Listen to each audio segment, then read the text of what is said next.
Oiê, sejam bem-vindas ao Fala Tite.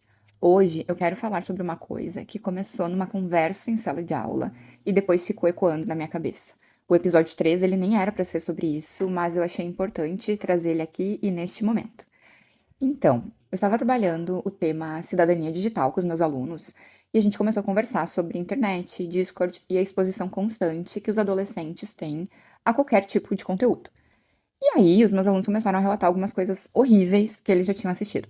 Vídeos reais de violência, humilhação, coisa extremamente brutal. E apesar de eu saber que isso existe, foi impactante ouvir uma sala cheia de adolescentes falando sobre aquilo com a maior naturalidade. Então, eu comentei com eles sobre como o ser humano ele normaliza coisas que não deveriam ser normalizadas e contei dois exemplos pessoais. O primeiro foi sobre pessoas em situação de rua. Quando eu era mais nova, ver uma pessoa em situação de rua me causava muito desconforto, né? Eu pensava, poxa, será que essa pessoa tá com frio? Será que comeu hoje? Onde ela vai dormir? Aquilo me causava uma sensação de tristeza, de compaixão. E eu sempre ajudei como podia, então eu comprava um lanche, ou eu dava um troco, eventualmente doava roupas e cobertores. Mas depois que eu me mudei para Porto Alegre, que é a capital do Rio Grande do Sul, que foi onde eu fui morar para fazer faculdade, eu comecei a ver pessoas em situação de rua diariamente, em todas as esquinas praticamente. E aquilo deixou de me afetar com a mesma intensidade. Não porque eu tinha deixado de achar triste, mas porque, de certa forma, e entre aspas, virou paisagem. E perceber isso em mim foi desconfortável. O segundo exemplo que eu dei aconteceu numa viagem para a Colômbia, em que eu estava conversando com um rapaz russo e em algum momento eu contei, de maneira completamente casual, sobre um assalto que eu tinha sofrido em Porto Alegre em plena luz do dia. E aí, esse rapaz me interrompeu e falou: E tu tá me falando isso com a maior naturalidade do mundo? E aquilo me deu um choque de novo, né? Porque pra mim, aquela história era comum, mas pra ele não. Essa aula e esses exemplos que eu citei aconteceram na semana passada. E essa semana, um dos meus alunos voltou neste assunto e ele me falou: Prof, eu percebi que estou ficando dessensível com essas palavras e de um jeito muito, muito sincero. Ele disse que a primeira vez que ele assistiu um vídeo real de violência, ele ficou chocado, mas conforme ele foi assistindo os vídeos seguintes, aquilo se tornou ok. Não porque ele achasse bonito, não porque ele estava se tornando uma pessoa cruel, mas porque o excesso normalizou tudo aquilo. Ele relatou que era como se ele se sentisse anestesiado frente ao sofrimento alheio. Eu, particularmente, sempre achei, né, que os adolescentes de hoje em dia, eles seriam emocionalmente mais empáticos que nós, das gerações anteriores, porque essa geração cresceu ouvindo muito mais sobre direitos humanos, combate ao bullying, saúde mental, diversidade, respeito às diferenças. Existe, de fato, muito mais debate social hoje do que existia quando eu era adolescente. E óbvio que isso é extremamente positivo. Mas, ao mesmo tempo, essa também é a geração mais exposta da história.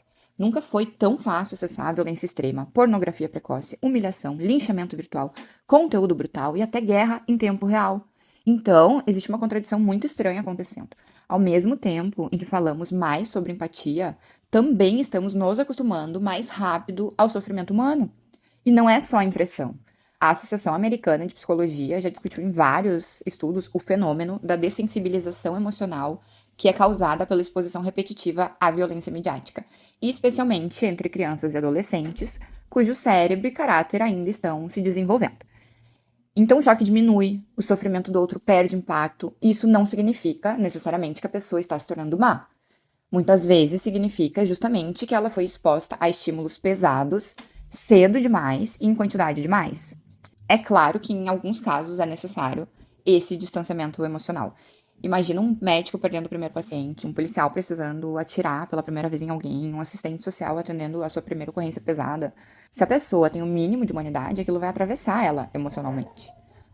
Porém, conforme a repetição vai acontecendo, o cérebro ele vai reduzindo o impacto da experiência para conseguir continuar funcionando. Porque sentir tudo com a mesma intensidade o tempo inteiro seria insustentável. Porém, nestes casos, estamos falando de profissões que muitas vezes exigem esse distanciamento emocional para que o profissional continue trabalhando e continue com a sua saúde mental preservada. Mas, frisando novamente que são casos específicos, né? Tem uma escritora e filósofa chamada Susan Sontag, que ela escreve muito sobre esse distanciamento emocional no livro Diante da Dor dos Outros. E ela questiona até que ponto ver o sofrimento o tempo inteiro aumenta a nossa consciência e em que momento isso começa a produzir esse distanciamento emocional.